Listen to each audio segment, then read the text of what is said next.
gentlemen, the following presentation is brought to you by Mr. Main Event Brian Waters and the real Dwayne Alley. The Wrestling Realm, the show for the intelligent wrestling fans. Off the top rope, I dwell in the wrestling realm. Like Jake stay in the snake pit and Kane be in hell. Like Taker stay in the graveyard, I'm punk in the shy. Call me Snooker cause I'm super and fly. You can hate all you want, but I'm flossing. The Miz said I'm awesome, and I'm upholding the law just like the big boss man. With Mr. Main Event Brian Waters, the real Dwayne Allen. Toss you over the border like Hernandez, Mandez, pressing the stands. It's the show for the intelligent wrestling fans. Hitman like Hawk, but I'm not from Calgary. I'm all about the bill, so let that gold shower me, empower me like Farouk and the nation. If you don't know your history, then you should change the station. But if you do, you can cruise to YouTube / the wrestling realm. Your lessons are stale. Say the same old lines, man, you destined to fail. Like the Shockmaster or the wrestler Nails. I'm a heartbreak kid, and my bid to be champion is unmatched. Anybody step, I'm face planting them. With Mr. Main Event and the real Dwayne, you the sisters of love, we the powers of pain. You see we coming with a spear while you're monkey flipping. It's Brian Waters, Dwayne Allen, and your boy Trenton. And that's just how the story goes. That's just how the story goes. It's the wrestling realm, baby. The wrestling realm. Mr. Main Event Brian Waters, the real Dwayne Allen. And I'm your boy Trent CMG. You know what it is, baby. Let's go.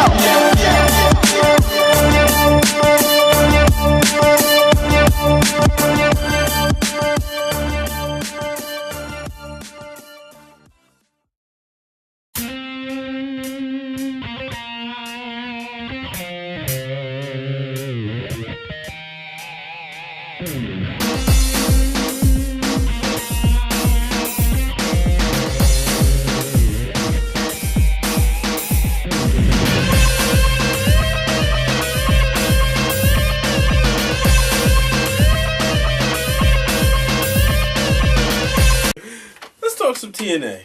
Oh boy. Ladies and gentlemen, your new X Division champion. Yeah, I'm claiming where he wrestled, you know, right here at RCW, World Championship Wrestling. That's located right here in Maryland. Xema Ion. Yeah. Who saw that coming? Did you think that when we was there last April watching this guy wrestle 1, 2, 3, 4 on the card, okay, that a year and a half later, he would be in TNA as the X Division champion? Had no idea. I mean, like I saw him, I wasn't impressed. Like like he's good. Like it wasn't ever like, oh, this guy's gonna be the next right. You know what I mean? Like I was like, okay, he's a good wrestler, but all those guys were like that. You know what I mean? Like everybody was on the same level almost. Like not like I'm not trying to take anything away from the guy. Like I'm not impressed with him, but not at all. Mm-hmm. I just didn't know anything about him. And like I said, when I don't know much about guys, I can go and do a whole bunch of flying in the ring, but if I don't know much about you, I can't really invest in your character. Exactly. But I tell you what happened though. I was watching that that documentary on, I'm not sure if it was A&E or the History Channel or something, where it was called, like, it slammed, it was a documentary about independent wrestling. Mm-hmm. And they had, who the heck was it? Not Danny Doring. I don't know, it was some guy that used to be in ECW a long time ago. Okay. And Xema Ion. What is his name? Yeah, it was Xema Ion? Xema Ion, it was Xema Ion.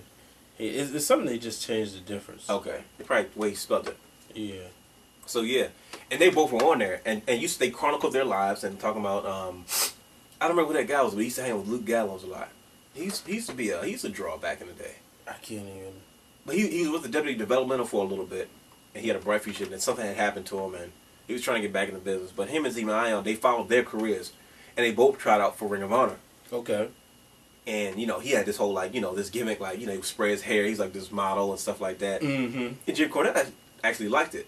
He was like, yeah, he's like, I sort of like him, think you had something, kid. I don't think he ever ended up in Ring of Honor, officially, on the roster. Mm-hmm. But like you said, we got whiff of him at FCW, and I was like, oh, okay. And then one day, I was watching TNA with the Cruiserweight Invitational thing. He was on there. I was like, oh, check this guy out. And they actually signed him. Yeah. So, I don't know. It's good to see TNA pushing new stars, regardless of what they might lose or how they might feel or how they won't get that quick pop draw like they're used to getting. Right. or hoping to get. It's like, hey, if you got a chance to build somebody else and bring credibility to your X Division because he's an X Division guy, more power to you. Yeah, because he was cruiserweight champion of I RCW. remember that. I remember that, yeah. And, you know, I will say this. I understand the thing, you know, with him winning the title. Right. I just didn't like, you know, how he, with, you know, Jesse Sorensen. Right. Jesse Sorensen, who, you know, obviously, you know the story. He got hurt. Mm-hmm. It was a freak accident between them two. It's like, they kind of, they giving him what you would say natural heat. Right. Because now people really, because he's coming out there like, oh, yeah, so what, I hurt you and almost ended your career. Mm-hmm. And it's like, that's kind of dangerous. Yeah. You know, because sometimes in stuff like that, you almost have the ability to work yourself into a shoot. Right. You know, so that's the only thing I didn't like. Was like, well, why can't he just play on the role like, yeah, I did it, I'm sorry, glad you're back, now let me beat you for real. You know, but that's just me. Okay. But I'm looking at because he said I hope you win the title because I'm gonna take it from you. So I'm looking to see a good rivalry develop, and I'm hoping. Did he change his hair? Who? Xema Ion. Not really. It's still, you know. Because like he had curls. Now it seems like this like Justin Lambert looking thing. It might have grew a little bit. You know, that's not my texture hair, so. He got Negro nuts. Yeah. So I'm just hoping that this doesn't go on too far off the deep. I'm hoping this can maybe go to like a Bound of Glory. This guy just said he hopes it doesn't go too far off the deep end. He must have forgot who was talking about TNA. Hey man, Tom Pritchard, you know, they got rid of Russo. No, that's not going to help anything. They got rid of Russo and Brock Bischoff back, and WCW still wouldn't toilet.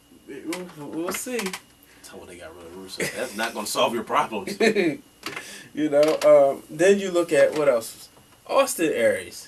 Biggest shocker, and I think he got outshadowed by a recent wrestling company roster defection. But that shocked me. I never thought that'd happen. You ain't think so? Negative. I was like, but see, I noticed a slow push of Austin Aries, but no offense, I know TNA. And I'm glad to say apparently I don't because they caught me on guard, which is good. I'm happy. I'm Right. I'm not anti-TNA. I just want them to do good so I can enjoy the product at least. Because it's wrestling. Yeah, like, at least enjoy an alternate. You know, give me something to enjoy. Mm-hmm. But I noticed, like I said, like we were talking about recently, a slow build into a pay-per-view in like Money in the Bank. You saw that same slow build with Austin Aries. He was on a show.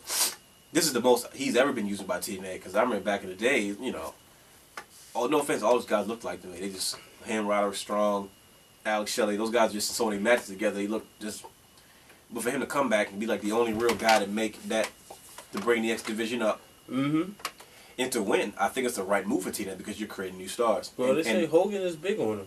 I mean, they should be. You have to take a risk. Even if he doesn't draw the most right now, at least you can establish him as, okay, this guy was a world champion. So everything after that, you can treat him like he's been a world champion. Yeah. So naturally that makes him a main eventer. And because I don't see him being like a Jack Swagger where you forget about it. No, not Austin Aries. But like this is what I thought about.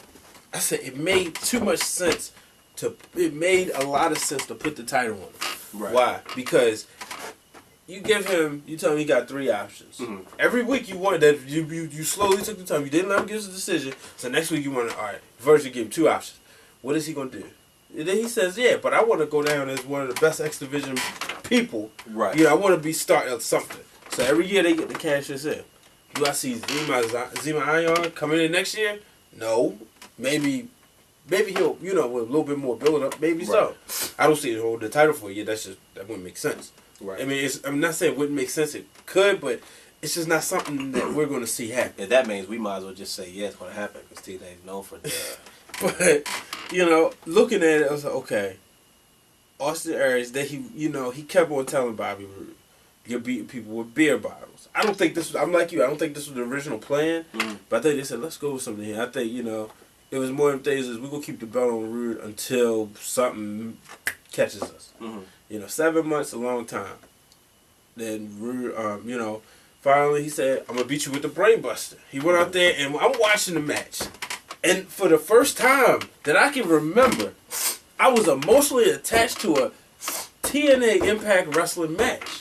Wow, really? Yes, like I'm sitting there and I'm like, come on.